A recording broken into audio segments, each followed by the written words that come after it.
Hello and welcome back to the channel. If you guys are new here, welcome. My name is Karina. I am the face behind Per Diem Babe, and I also own Vibe Consignment, which is the store I'm in right now. If you guys found my channel, most likely you guys found me through all of my reselling content. So I have been reselling online on Poshmark. I want to say about like 9 years now or so, somewhere around there. I've been reselling in general for about 11 years, and I opened a brick and mortar consignment store back in 2022. So I thought I would just kind of go through how I got from reselling online from my house to now owning a brick and mortar storefront.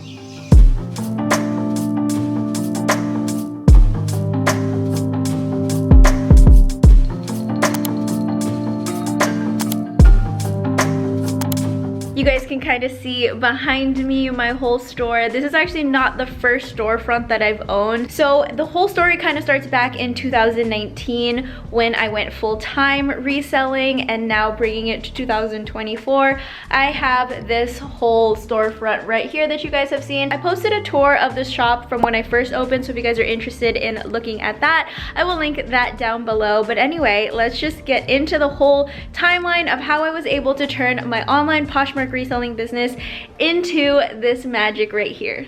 My reselling story began in 2012 when I was still in high school and I loved thrifting. I wasn't allowed to get like a real job, so I started selling my own clothes online on Instagram. It's actually the same account that I have now, but it had a different name back in the day. But I would post items on Instagram, and people from my school or people from neighboring schools, whatever, would tell me that they wanted it. We would meet up, make the exchange, and that's how I was able to get some extra cash.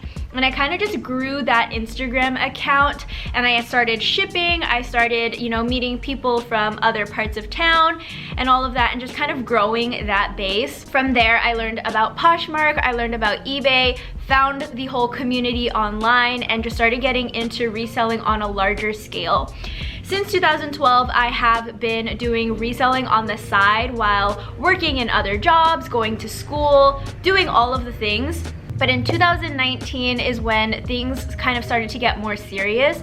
My reselling income was more than what I was making at my full-time job, and we actually were presented with an opportunity to move states and buy a business. And it wasn't this business, it was a separate business. It was a coffee shop up here in the Dalles, Oregon, which is where I live now. And we kind of just went for it. We took the opportunity and we decided to kind of let go of our life in Southern California, and we moved up here to the Dalles, Oregon. My fiance's grandparents lived here already, so we already had like a little bit of connection here, but other than that, everything was brand new. We didn't know anyone else. We didn't know what it was gonna be like, but we opened our cafe, or well, we took over an existing cafe, and we thought that was going to be our new life.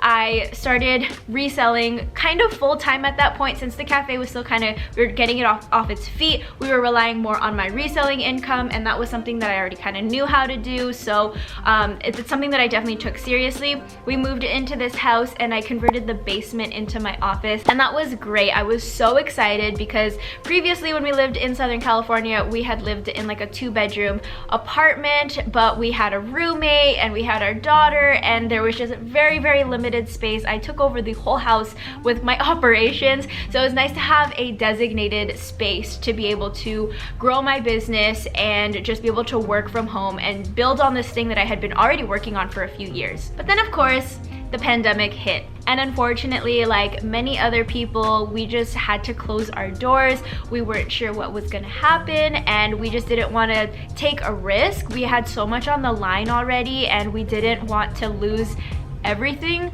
So we kind of just cut ties with that business, washed our hands, and that's when I really went full-time for sure with reselling. For a while, we were just relying on all of the money that I was making from reselling. I was doing it out of our house. During the pandemic, we also had to move out of the house that we were living into and into an apartment.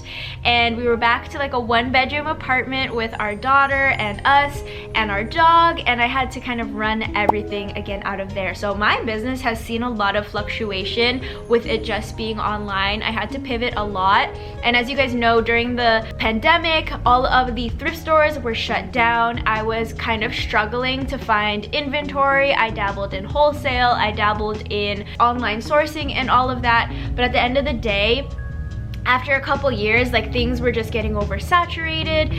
The thrift stores were kind of starting to open, but they weren't great, and I just was feeling like inventory was super hard to get. Closer to the end of 2021, I started joining a local fitness studio. I was becoming friends with the owners, with the other members, and I started kind of telling people what I did, and I was saying that I could sell their clothes for them. I could do, you know, consignment. There was no buy-sell trade store, no consignment store in the town that we live in, and we live about an hour and a half east of Portland, so it's kind of a drive to get all that stuff done. So I decided to offer consignment services to other members at the studio because I was starting to develop relationships with everyone.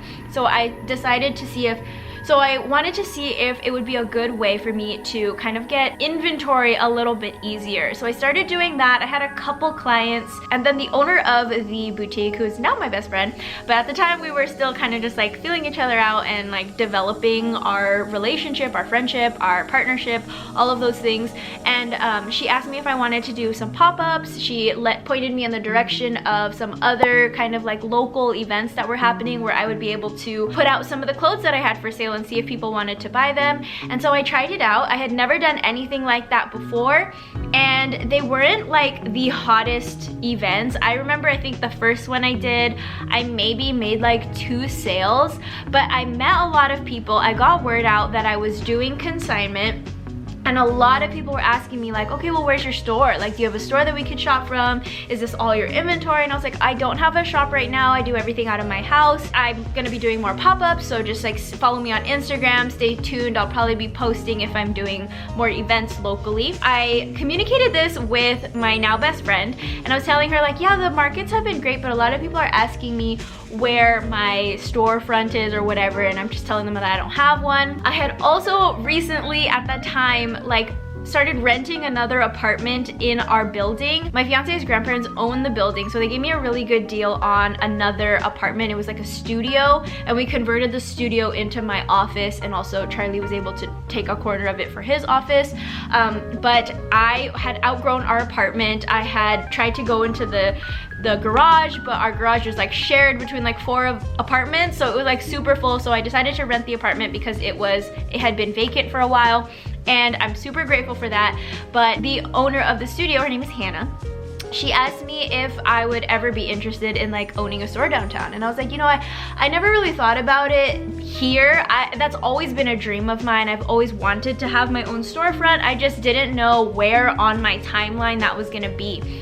So she said that she was about to have a space open up inside of her building. Some of her tenants were moving out. She was kind of like shifting things around, and asked if I would be interested in renting some space from her. And I was like, you know what, that might be actually really cool, because then I can like get out of the house. I'm not just like staying in the apartment the whole day. I'm like being able to get out, and then it would like feel like work to me. So originally when I was moving into that new office space, it is like right smack downtown in our town. Our town is not very big. Our downtown is literally 1 street, so it's not saying much like compared to like a downtown in a big city, but it's still kind of a big deal. It's like an ideal spot to be in if I was gonna open a shop here. But originally it was just going to be a place for me to store all of my online inventory and take consignment clients, because I didn't want people to come over to my house, you know. I was doing like pickups and stuff, but scheduling things was kind of hard. So I was gonna have a place where I could occasionally like open up the doors and let people shop if I wanted to, but initially intending it to just be an office space. And that idea changed very quickly, because I was like, you know what, I already have this space here. It is shoppable. There's already a boutique upstairs, so people will be coming in and out. I might as well like put a couple racks out, and we'll see how it goes. And let me tell you, that initial idea of it just being like an office with like some occasional shopping, it grew very, very quickly. And I should mention that this space was actually downstairs at the yoga or the fitness studio that I was at. I kind of took over the whole basement because I started teaching at the studio too. So there was a section for like yoga trapeze, which is what I teach, and then the other side was my store and my office, and then in the back there was like more storage and stuff. So I quickly took over that space and I made it my own. I made it into my whole store. It was called Per Diem Thrift Shop because I originally wasn't going to start like having a whole thing. It was just gonna be like what I was selling online, and that's originally how I marketed it. I was telling people that I was gonna be selling their items online for them. Everything kind of fell into place because there was a need in my town for a place like this. Not only a place for people to consign their items, but a place for people to shop that was like in the middle of Goodwill and like an actual boutique. Our Goodwill prices things outrageously, and then a lot of the boutiques here, they're wonderful, but some of them are just a little bit out of price range for like a lot of people that are shopping, or they just are very specific in what they're offering, so there just weren't a lot of options.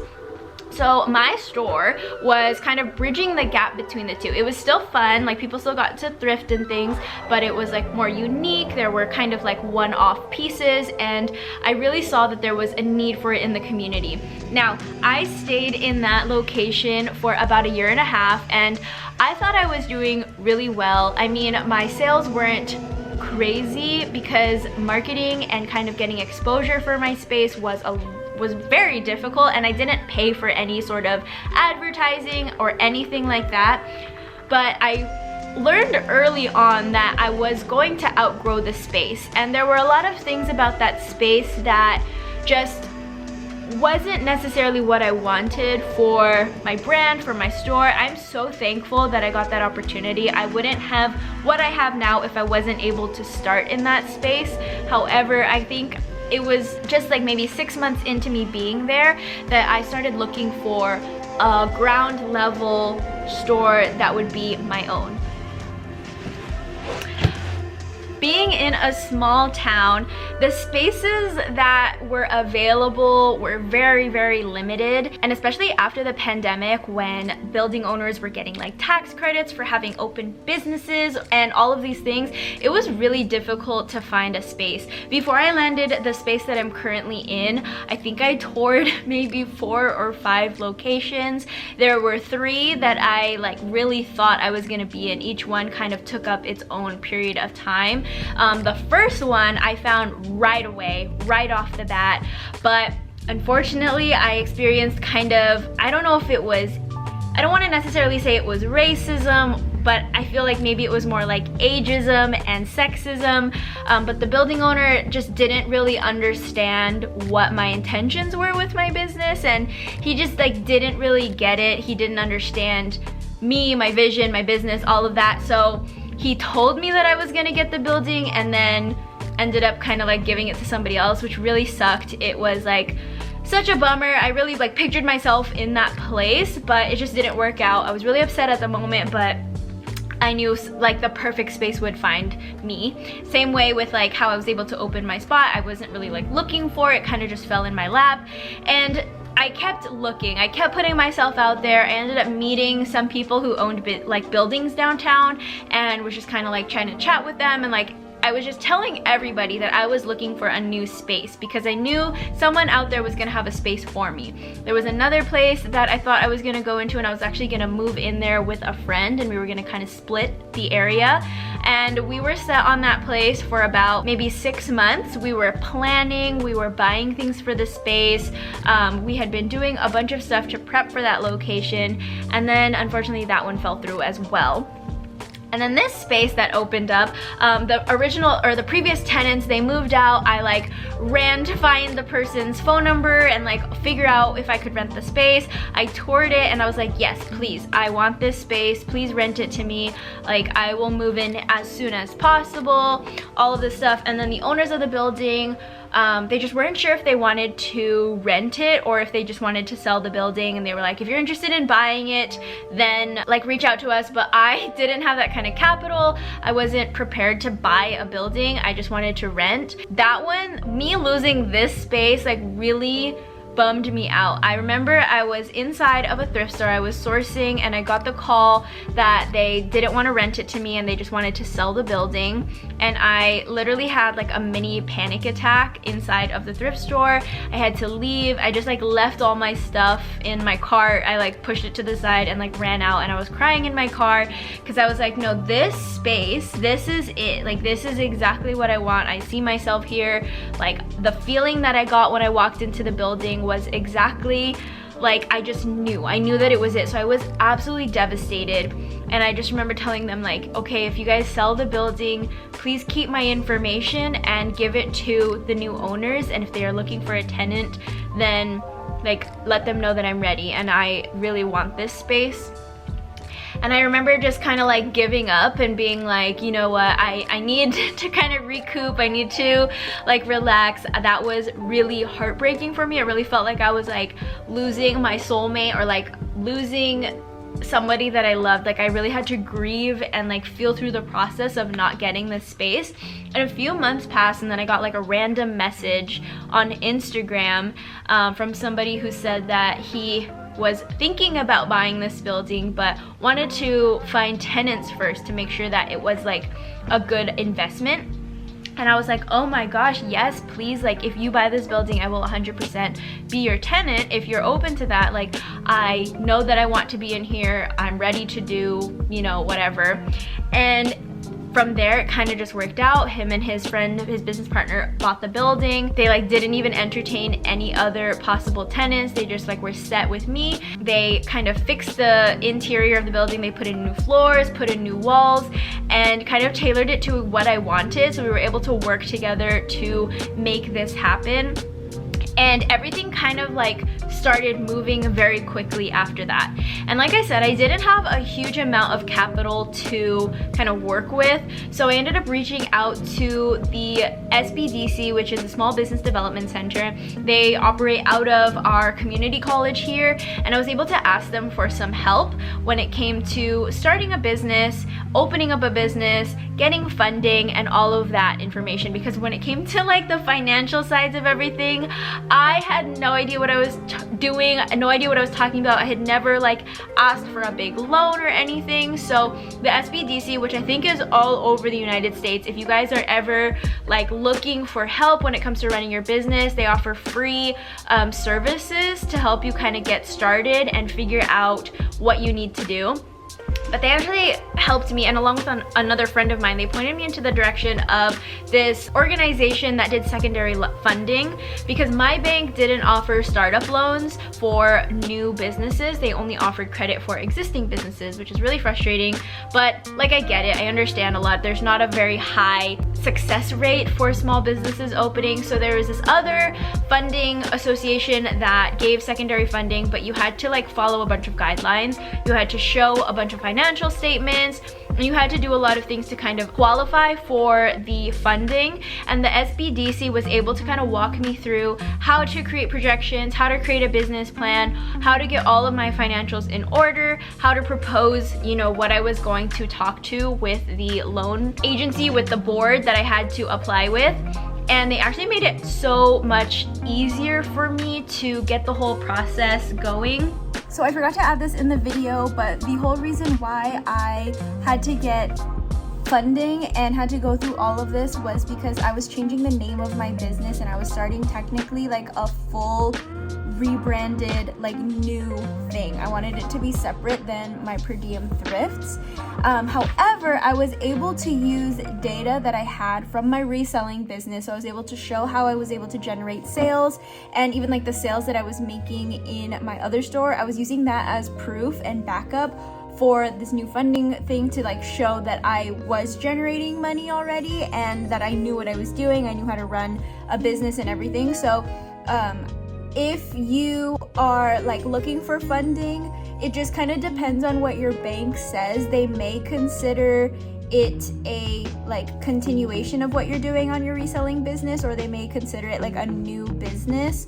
So you kind of just have to talk to whoever your financial experts are. I'm not an expert in by any means. This is just like all my experience and what I had to do. And so yeah, like my Vibe LLC I had to register. It was all like brand new everything. So that's why it was a little bit more difficult for me to like get funding, in case you were wondering. But yes, I was able to use financial statements and like my personal credit and all of that to kind of generate like all the paperwork that I needed to for this loan. So but you don't have to. If you are a brand new business and you don't have any previous experience, you can still generate projections based off of like your competition or other businesses that are around you that are similar.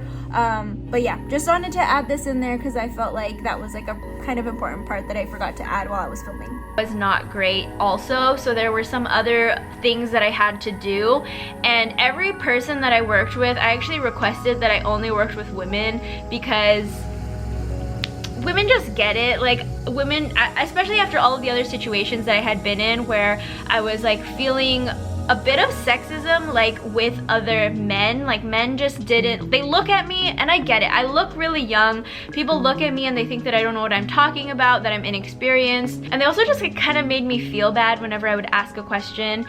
They would kind of make me feel like I was stupid. So I tried to work with all women, and all of the women that I worked with were so amazing. Like I never felt like I was asking too many questions, I never felt like my questions were dumb, and they were just like, well yeah, like you've never done this before, so of course you don't know. So it was a lot easier to get through everything. I was able to create projections and my business plan, and that made me feel so official.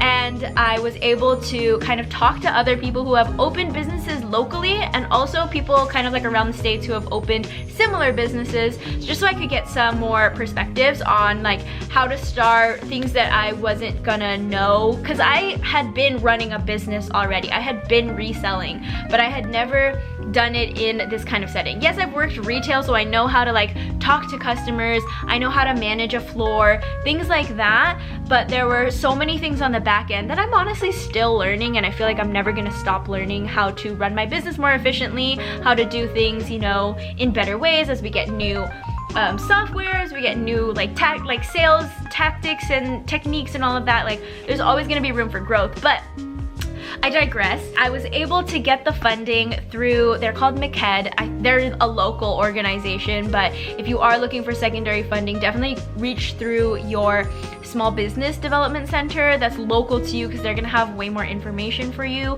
and have more like accessible points versus like just Googling. Sometimes you can get lost in the sauce and just like have way too many options and not know what's real and what you have to like pay for and all of these things. So definitely talk to your small business association just to see yeah, what kind of options you have for yourself. When it came down to like prepping the store and getting everything ready for opening, it was definitely a lot more fun, and that's definitely where my head was like going to the most. That's what I wanted to do. I wanted to decorate, I wanted to figure out the layout, I wanted to fill it with inventory. Those were all easy parts, but I had to put all of that kind of like on the back burner until I got all of the like more serious stuff done. Once I got all my projections done, once I got all the paperwork finished and then got my funding, then I was able to really like go ham on buying fixtures, buying inventory, figuring out what other kinds of inventory I wanted to keep in my store besides just clothes. One thing that I am like very passionate about this store is that everything is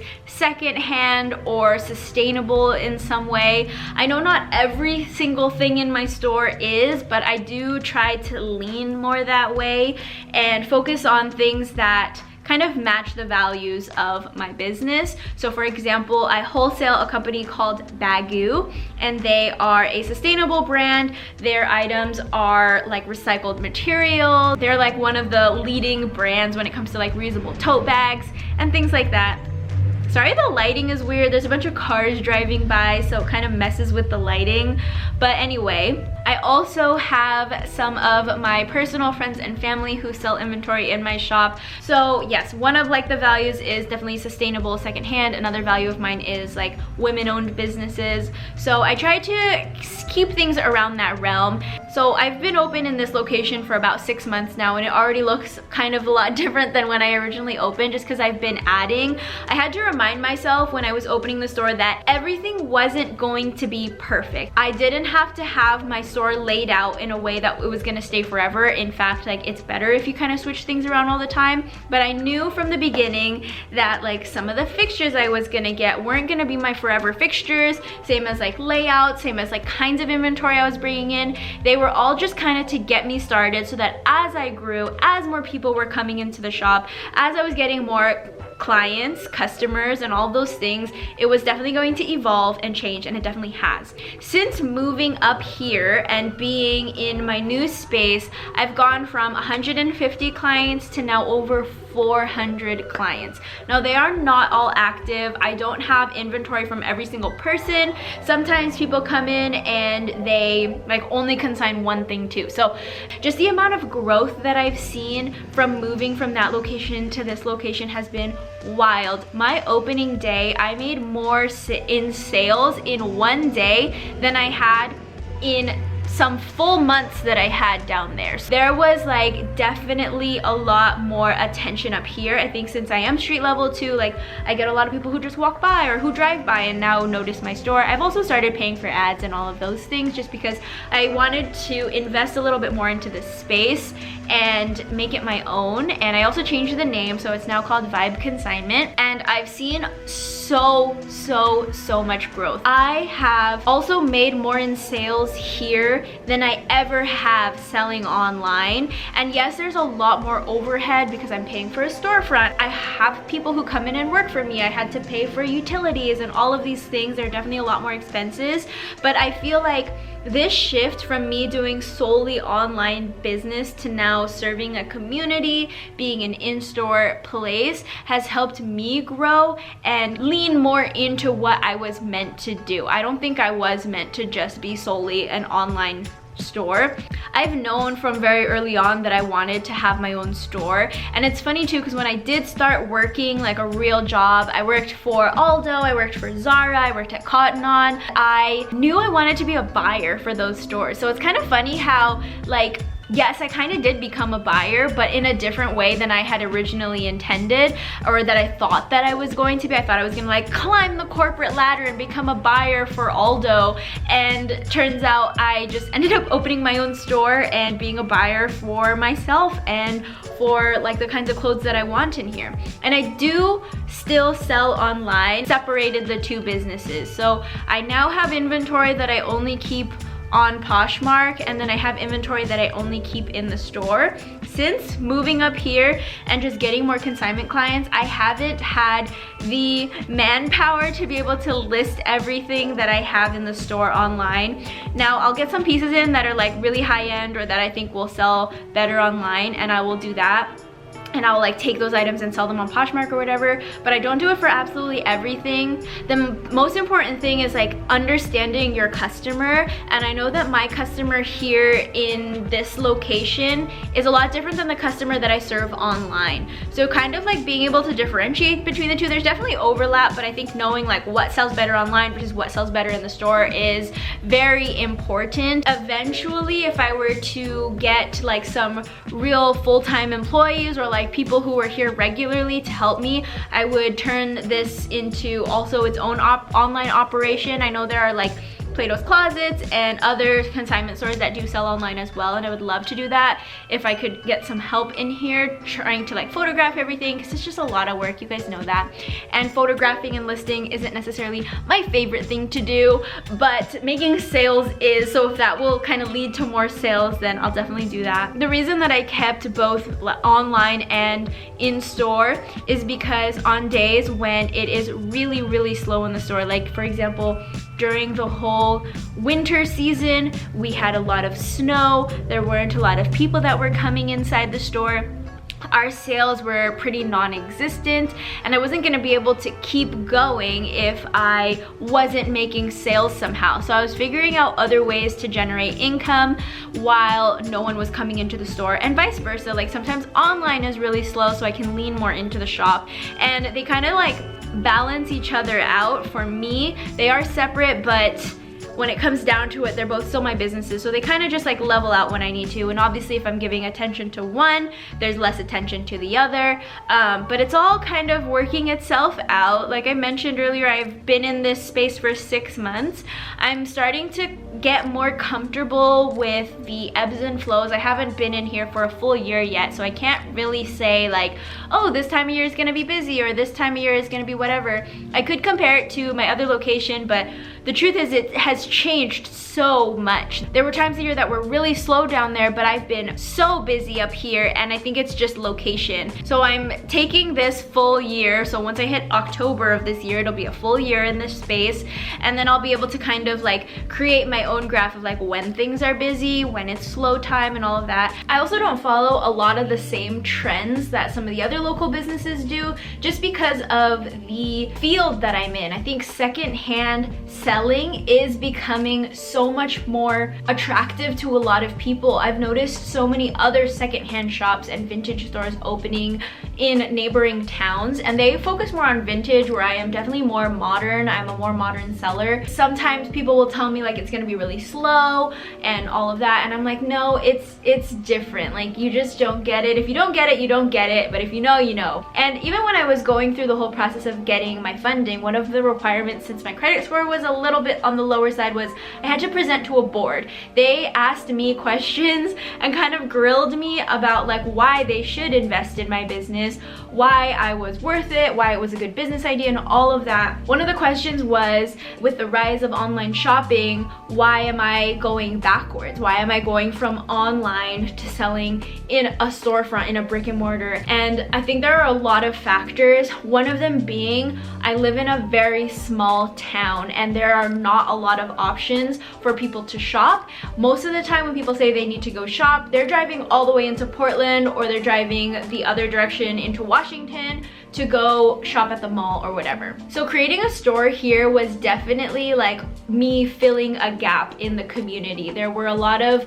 people who were looking for something like this. In fact, there was a consignment store before I opened, and I remember going to that consignment store, but they closed during the middle of the pandemic. They just weren't able to make it. Knowing your business, knowing what expertise you have. Yes, you have only been selling online, but that's where I started. I had no idea what I was doing, and I just asked questions. Hear a lot from people online, and also like people who come into the store, that like it's always been their dream to open a store, and it's so possible. Like it is very possible for you guys to do it. I know that there's just a lot of kind of unknowns when it comes down to like where you start, how you find a storefront, all of that. But if you guys are interested in learning more about like opening a storefront or starting a consignment business, like please let me know. I am in the works of creating something for anyone who is curious about learning more about opening your own storefront. I just get so many people who come in or online who tell me like this is their dream, they've always wanted to do this, or they're about to, and they have all these questions. So yeah, something is coming. If you guys are interested, just shoot me a DM on Instagram, and I'd be happy to like give you a little bit more info on that. But anyway, that is kind of the story of how I went from being a online reseller to being a storefront owner. There are so many things that you learn just from running a business online that you can apply to a real life, you know, business.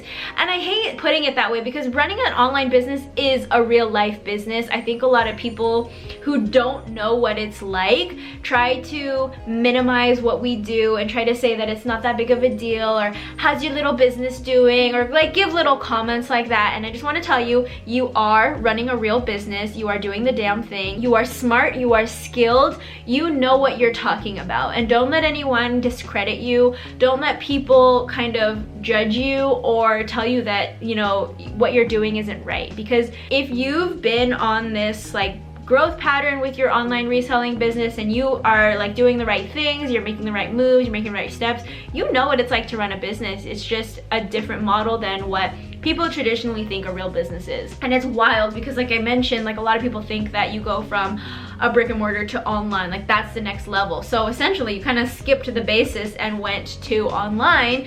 And if you want to open a storefront, it is accessible, it is there for you. I think the hardest part is like finding a location, and I totally understand that. I think if you are in a smaller town, it might be easier to find a spot, but you might not get as much traffic as a larger city would. And also, like a larger city, your expenses are probably going to be higher, your rent's going to be higher, like all the things are probably going to be more expensive, but you can also make more. I don't know, that's a whole thing. And again, if you guys have any questions about anything that I've mentioned in this video, please leave them down below. I would love to just create more content about what it is like to own a store, getting started.